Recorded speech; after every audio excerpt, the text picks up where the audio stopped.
Olá pessoal, tudo bom? Vamos aqui para o nosso segundo vídeo da série sobre modelos na ciência, agora entrando no tema de fato. Então o primeiro foi uma introdução e agora vamos direto ao tema. Então, como eu falei para vocês, eu vou estar seguindo de forma bastante próxima o verbete da Enciclopédia Stanford de Filosofia, que foi atualizado esse mês, nesse ano, sobre modelos na ciência.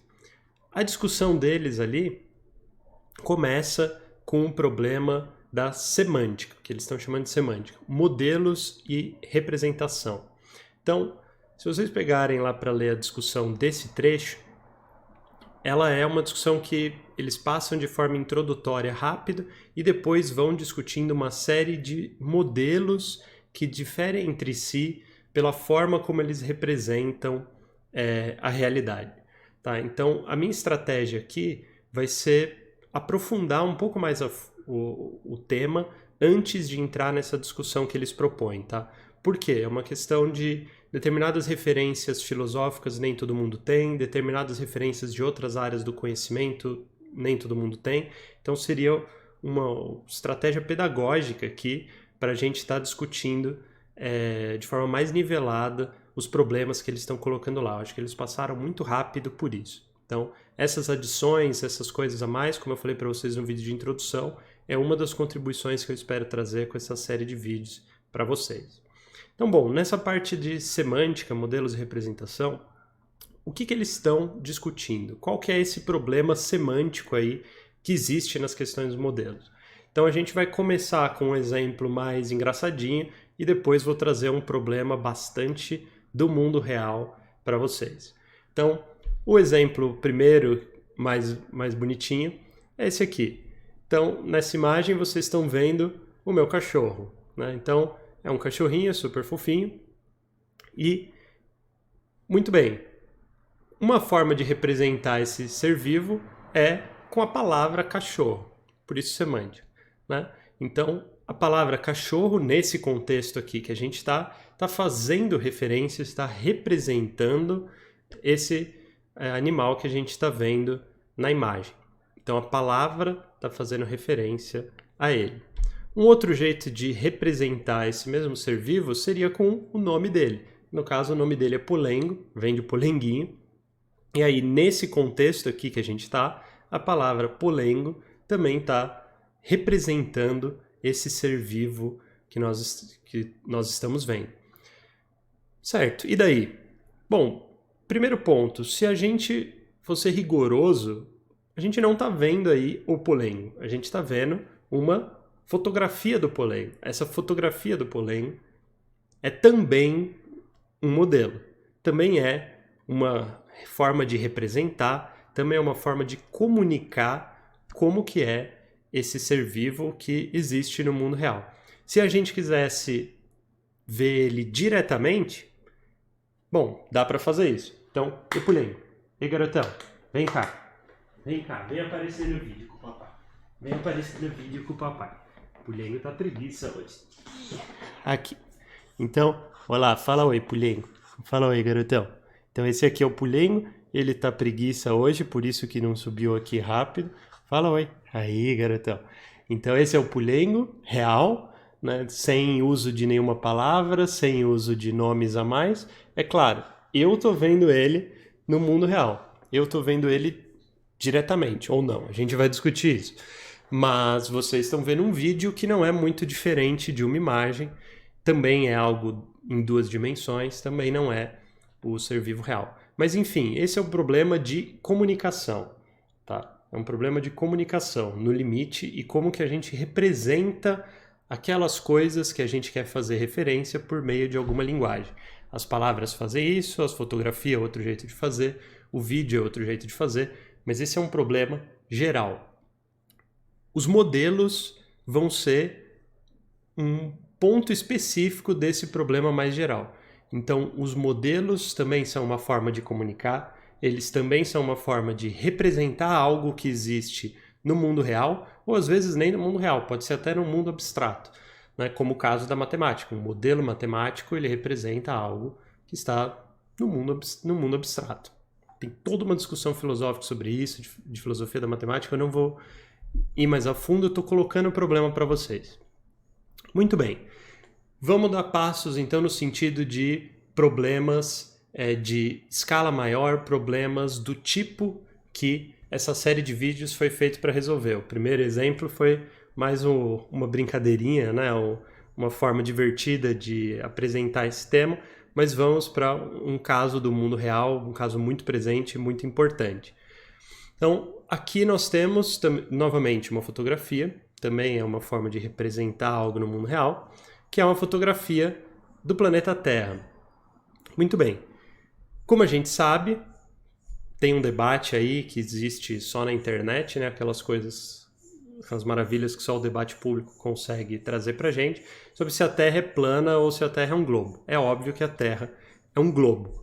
Então, uma das formas de representar esse planeta Terra é por um globo terrestre, como a gente tem aí na nossa casa, pode ter na escola, a gente pode comprar em qualquer lugar um globo terrestre. Então, o globo seria um modelo de escala. Então, a gente está pegando a Terra real e reduzindo ela milhares de vezes até chegar em algo mais próximo de algo que a gente pode ter na nossa sala. Então, um modelo de escala, ele está tentando representar algo no mundo real, no caso, o planeta Terra. Então, a Terra é um globo, a Terra é uma esfera. Ok. Problema. A Terra não é uma esfera, né? A Terra não é uma esfera. Eu sei que isso pode parecer chocante. Não estou dizendo isso porque eu acho que a Terra é plana. Como eu falei, a Terra não é plana, mas a Terra também não é uma esfera. Por que ela não é uma esfera? Ela não é uma esfera porque a esfera, do ponto de vista da geometria, ela se caracteriza por uma superfície onde cada um dos pontos dessa superfície tem a mesma distância em relação a um centro. Então a esfera, primeiro, ela tem um centro, e aí dessa superfície todos os pontos têm a mesma distância, essa superfície tridimensional, todos os pontos têm a mesma distância em relação ao centro, que é o que a gente vai chamar de raio. Então o raio é constante em uma esfera, o raio tem que ser o mesmo. Problema, o raio da Terra não é o mesmo em todos os pontos do planeta. Por conta da Terra, eu não vou entrar em detalhes de física, mas por conta da rotação, principalmente da Terra estar girando, o que acontece é que ela é mais achatada nos polos. Então, o raio da Terra nos polos é menor do que o raio da Terra no Equador, né? Então, no Equador, o raio é um pouco maior, ele é mais alargado. Muito bem. Então, se isso é verdadeiro, então a Terra não é uma esfera, ela não satisfaz as condições para ser uma esfera. Um modelo mais próximo do que o planeta Terra seria um elipsoide e não uma esfera. Um elipsoide ele pode ser mais achatado numa parte, ele pode ser mais alongado em outra. Então, aqui a gente teria essa comparação. Se a gente acha que a Terra é uma esfera, a gente escolheria esse modelo, essa forma de representar à direita, e se a Terra é um elipsoide, seria esse modelo da esquerda. E a Terra é mais próxima de um elipsoide, é isso que eu estou afirmando para vocês. Aí você fala, poxa, Thomas, mas eu não... por que a gente trata a Terra como uma esfera, né, se ela simplesmente não é? Por que não se divulga isso de que, na verdade, a Terra é um elipsoide? Olha a diferença entre essas coisas, a diferença é grande. Certo, então a diferença aqui, no caso, está exagerada entre essas duas imagens aqui, de uma esfera e de um elipsoide. Na prática, o que acontece no caso do planeta Terra? Então, aqui seria uma forma em duas dimensões de representar o planeta Terra, mais especificamente, de representar o problema do planeta Terra ser uma esfera ou um elipsoide. Se o planeta Terra for uma esfera, ele seria algo próximo dessa linha verde que vocês estão vendo aqui na imagem. Tá? Então, isso seria uma forma de representar o planeta Terra como um círculo, no caso, uma esfera. Mas ele é um elipsoide. Então, no Equador, o raio do planeta Terra é de 6.378 quilômetros. Então, esse é o raio no Equador. Nos polos, o raio, a distância da superfície em relação ao centro da Terra é 6.356 quilômetros. Então, é menor. O 6.300 é o mesmo, mas depois tem 22 quilômetros de diferença entre o raio nos polos, que é menor, e o raio no Equador, que é maior. 22 km é uma diferença grande ou uma diferença pequena? Bom, depende. 22 quilômetros, para ter uma referência do mundo real de 22 quilômetros, mais ou menos quanto que é isso, em termos de altura, né, distância, em 22 quilômetros cabem um pouco menos de 3 Monte Everest, que é o pico mais alto da Terra, a maior altura em relação ao mar. Tem 8 quilômetros e alguma coisa. Então, nessa diferença entre o modelo da Terra do elipsoide e o que seria, né, o mesmo raio no Equador, nos polos, caberia 3 Monte Everest. Você está lá no Polo Norte, aí você fala, tá, onde que está o raio da Terra no Equador? Caberiam quase 3 Monte Everest de altura entre o ponto que você está ali e esse raio. Você fala, bom, é uma diferença bem grande, então não é uma esfera mesmo. Cabe 3 Monte Everest aí nessa diferença de raio, então não é uma esfera, com certeza não. Calma lá, né? Então, modelos representam, mas eles são verdadeiros, são falsos? Quão boa é essa representação? Aqui seria um modelo de escala.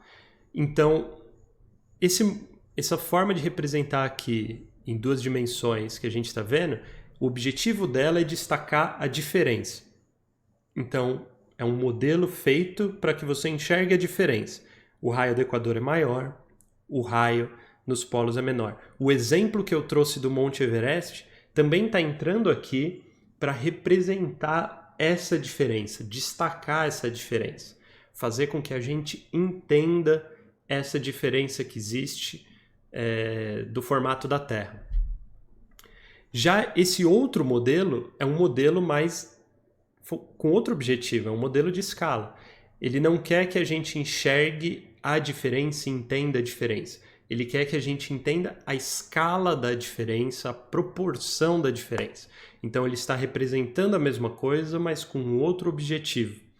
E aqui, o que a gente enxerga, aqui eu peço desculpas que está 11 km no slide, na verdade era 22 km, foi uma confusão com diâmetro e raio aqui que eu fiz. Se vocês prestarem bastante atenção nessa imagem, observarem ela com cuidado, vejam esse ponto mais embaixo aqui, tá? Embaixo e à esquerda, onde a linha azul é mais grossa. Onde a linha azul é mais grossa seria uma representação do Equador, tá? A distância entre essa linha azul grossa e a linha vermelha, nessa região, é menor do que ali em cima. Se vocês prestarem bastante atenção, dá para perceber. É muito sutil, mas dá para perceber. Ali em cima é um pouquinho maior a distância entre a linha vermelha e a linha azul. E essa é a proporção dessa diferença de raio da Terra, dado o tamanho gigantesco que a Terra tem. Tudo bem, cabe 3 Monte Everest nessa diferença, mas a Terra é tão gigantesca, com mais de 6 mil quilômetros de raio, que 3 Monte Everest é muito pequeno, representa 0,3% do raio da Terra, essa diferença. Então, não é uma diferença muito grande. Se você falar que a Terra é uma esfera, a diferença disso, né, para o que seria um elipsoide mais próximo do que a Terra não vai ser maior do que 0,3%. Dando mais um passo, gente, então veja só, a gente viu representar as coisas através de palavras, dei o exemplo do meu cachorro, tem outro exemplo aí que é o planeta Terra, as palavras representando um objeto no mundo real. E aqui a gente viu imagens em 2 dimensões, viu imagens em 3 dimensões, como a esfera e o elipsoide, vimos um modelo de escala, que é um globo terrestre que você pode ter na sua mesa, e aqui tem uma outra forma de representar, uma outra forma de criar esses modelos, de usar signos, né? Não signos no sentido de astrologia, por favor, signos no sentido de símbolos, para representar algo no mundo real, que é a matemática. Então, quando eu falo uma esfera do ponto de vista matemático, aqui tem uma equação que representa uma esfera, dado alguns pressupostos de plano cartesiano, etc. E embaixo uma equação de um elipsoide. Então, falar elipsoide ou colocar essa equação, em tese, são 2 formas de representar a mesma coisa. Do mesmo jeito a esfera e essa equação. Eu acho interessante trazer essa questão das equações, a questão da matemática, o papel da matemática na construção dos modelos é um tema que vai voltar várias vezes ao longo dessa série.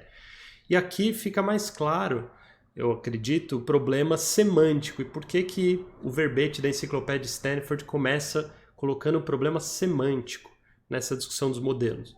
Que é o seguinte, se você não tem conforto com essa linguagem da matemática, ou se você não tem interesse, não quis buscar ou não estudou isso em nenhum momento, essas coisas que estão escritas aí, esses símbolos que estão colocados aí, podem não significar nada para você. É um problema de linguagem. É o modelo de uma esfera, é o modelo de elipsoide, não importa se você sabe a matemática de fundo disso ou não. Mas percebam o papel da linguagem e da comunicação. Para alguém um engenheiro, um físico, um matemático que vai estar tentando modelar o planeta Terra ou tentando modelar um globo, essas equações vão fazer muito sentido, eles vão conseguir operacionalizar isso e dar um fim útil para isso. Se você não tem acesso a essa linguagem também não vai estar representando nada para você, seja no mundo real, seja no mundo abstrato, como a matemática faz. Então, esse é o problema mais geral possível da questão dos modelos. Eles são uma forma de comunicação, eles são uma linguagem muito específica que tem como objetivo representar algo no mundo. No caso do planeta Terra, tem outro problema aqui que é muito interessante da gente olhar mais a fundo e tem tudo a ver com a discussão que a gente vai fazer ao longo dessa série inteira. Então, o planeta Terra existe em 3 dimensões, um globo terrestre é um modelo de escala, se propõe como um modelo de escala da Terra real, mesmo muitas vezes sendo uma esfera, algo próximo de uma esfera perfeita e não elipsoide, mas a forma mais comum que a gente tem contato com um modelo, com uma representação simbólica do planeta Terra, é com um mapa em 2 dimensões mesmo.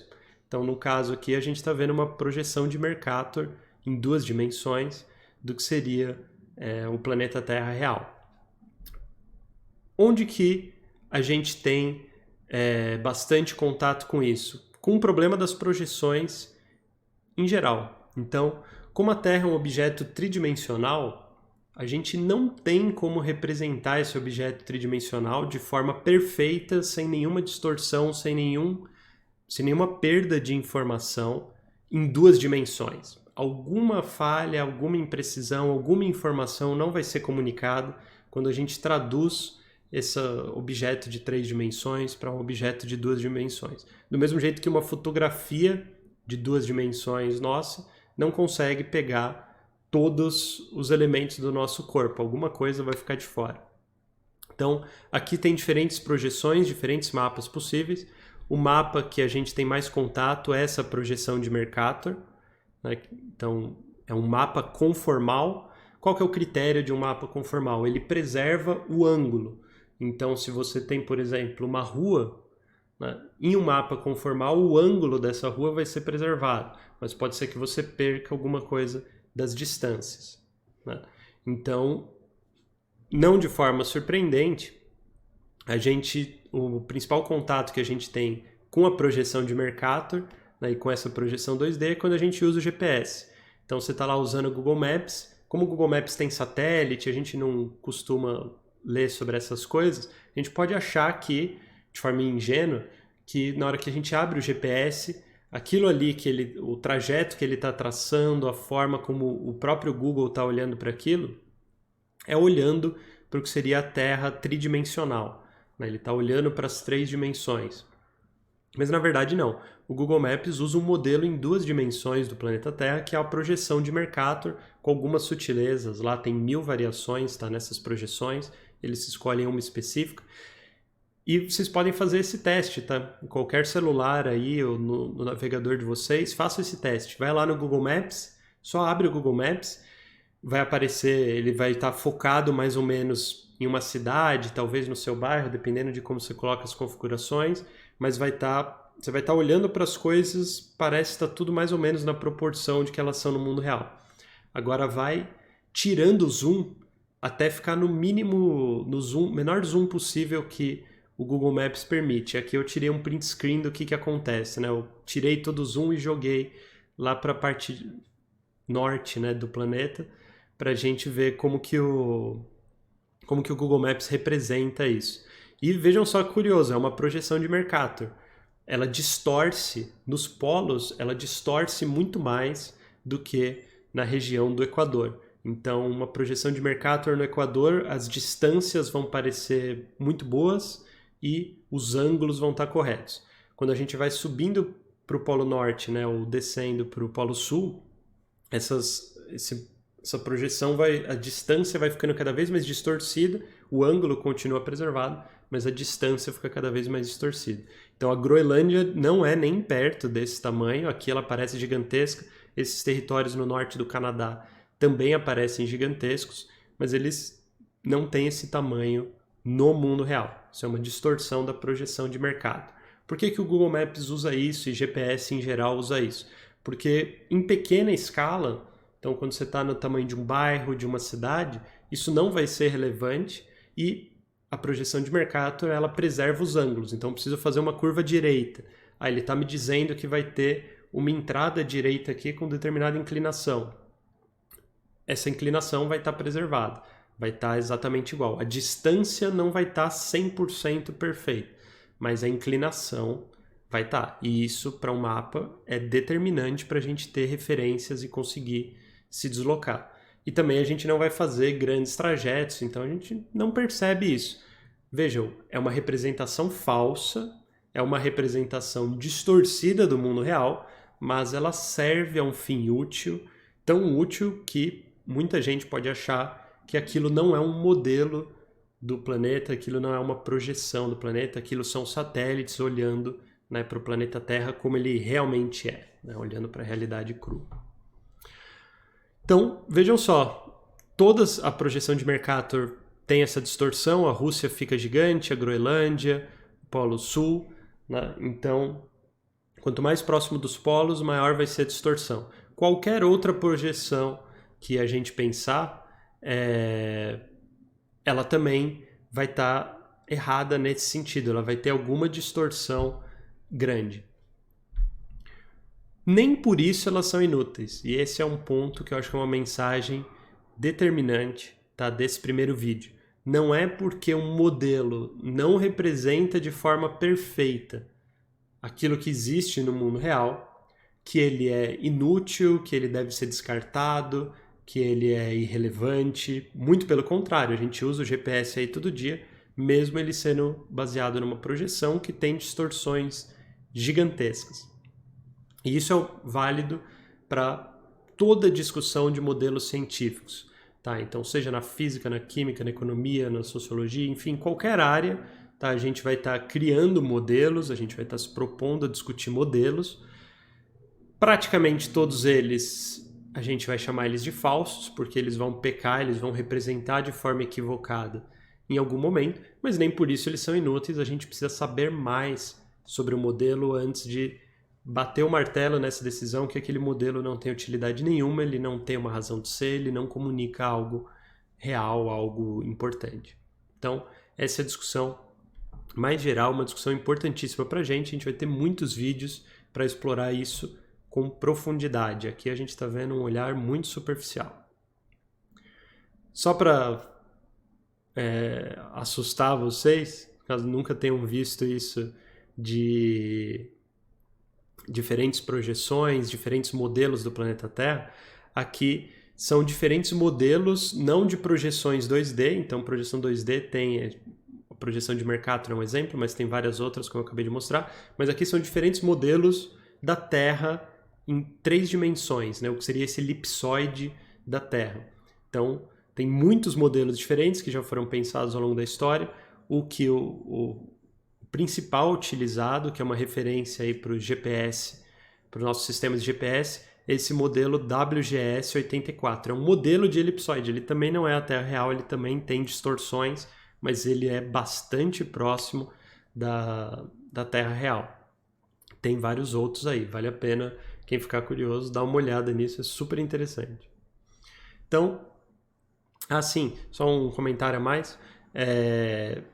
Esse problema de qual é o elipsoide de referência, projeções, quem trabalha com dados espaciais precisa lidar com isso bastante.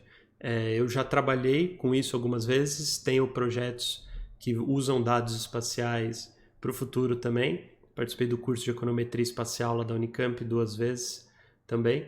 Então, uma área interessantíssima. Quem lida com dados espaciais vai precisar saber um pouco desses modelos de referência do planeta Terra. Bom, então quais são os próximos passos, gente? O que a gente vai ver nos próximos vídeos? Eu vou adotar um critério antes da gente dar seguimento de forma muito, muito próxima ao texto da enciclopédia Stanford.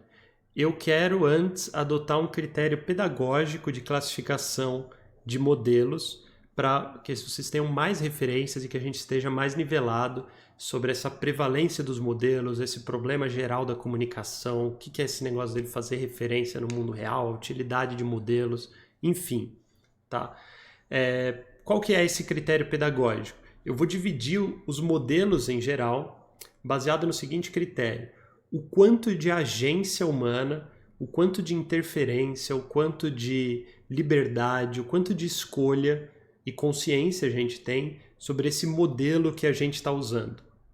Tá? Tem modelos que nós temos um grau de deliberação, de escolha e de consciência sobre o uso deles que é imenso. Um exemplo é esses que a gente viu aqui sobre os modelos da Terra. Tá? Então, físicos, geógrafos, né, se dedicaram ao longo de muito tempo, engenheiros, para ir refinando esses modelos, para ir fazendo ajustes, para entender quando que determinado modelo é mais adequado, quando que outro é mais adequado. Isso é um grau de agência enorme, né? Então, tenho consciência de qual modelo eu estou usando e quais são os problemas dele. Isso é um grau de deliberação enorme. Tá? Em que sentido? De que uma pessoa vai criar um modelo e aí uma comunidade de outros especialistas vai criticar esse modelo, vai identificar falhas nesse modelo, vai identificar pontos que esse modelo funciona. Né? Então, um grau de agência muito grande, você tem consciência que aquilo é um modelo, quais são os critérios que foram usados para criá-lo, seus problemas, seus méritos, e as pessoas deliberam ativamente na construção desse modelo. Tem mais gente envolvida para polir esse modelo e fazer ele o melhor possível. Esse tipo de modelo de alto nível de agência e alta deliberação é um modelo científico. Os modelos científicos, eles caem nessa categoria. Então, o modelo científico, nós temos que saber que estamos construindo um modelo, que aquilo é uma forma de representar a realidade, não é a realidade em si, e nós precisamos saber disso para conseguir deliberar, para que você consiga criticar o que eu estou fazendo, que você consiga identificar algo útil no que eu estou fazendo, e que essa construção evolua ao longo do tempo. Isso é um modelo científico, mas ele não é o único tipo de modelo que existe. E é isso que é o passinho que eu estou dando de complemento nessa parte, né, para o verbete da enciclopédia Stanford. O verbete é sobre modelos na ciência. A enciclopédia Stanford, que é maravilhosa, o maior projeto acadêmico que eu conheço. Ela é muito rigorosa, então ela está discutindo modelos na ciência. O verbete é sobre isso, ela vai falar sobre isso. Mas como a gente tem diferentes fundos aqui, conhecimento de fundo, queria apontar também que nem todo modelo é científico. Existem outros tipos de modelo. Então, o modelo científico, uma das diferenças dele, tem várias outras, é essa: alta agência, alta deliberação. Outros dois tipos de modelo são modelos inatos e modelos intuitivos. Tá? Eu que estou dando esses nomes, não estão lá no verbete da enciclopédia Stanford, embora esses nomes existam aí em literatura especializada de diferentes áreas. Então, o que é um modelo inato? Ele seria o oposto. É um modelo que a gente não tem, em geral, quase consciência nenhuma de que ele existe. Nós quase nunca conseguimos deliberar sobre como esse modelo funciona ou ter uma agência sobre ele.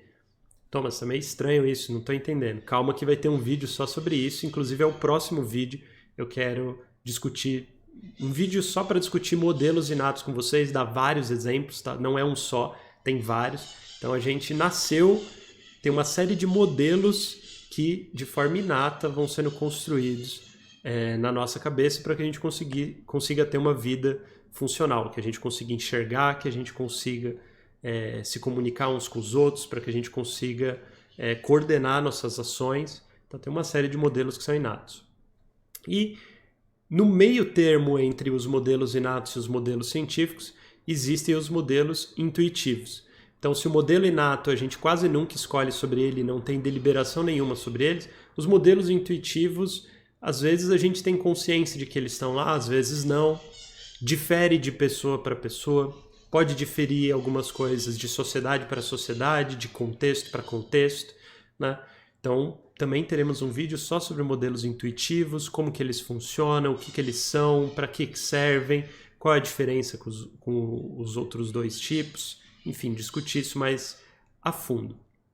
Então, esses são os próximos passos, pessoal. O próximo vídeo é sobre modelos inatos, aí daqui 2 vídeos a gente vai falar só sobre modelos intuitivos, e aí o terceiro vídeo é sobre modelos científicos. Embora possa parecer que esse vídeo foi muito focado em modelos científicos, com essa questão da projeção da Terra, em vários momentos eu deixei algumas pistas dos outros dois tipos de modelos, que depois que vocês verem o vídeo, se retomar esse, talvez vocês percebam, né? Então, o problema é super interessante, o problema é legal, mas exige tempo, então espero que vocês tenham achado interessante, né?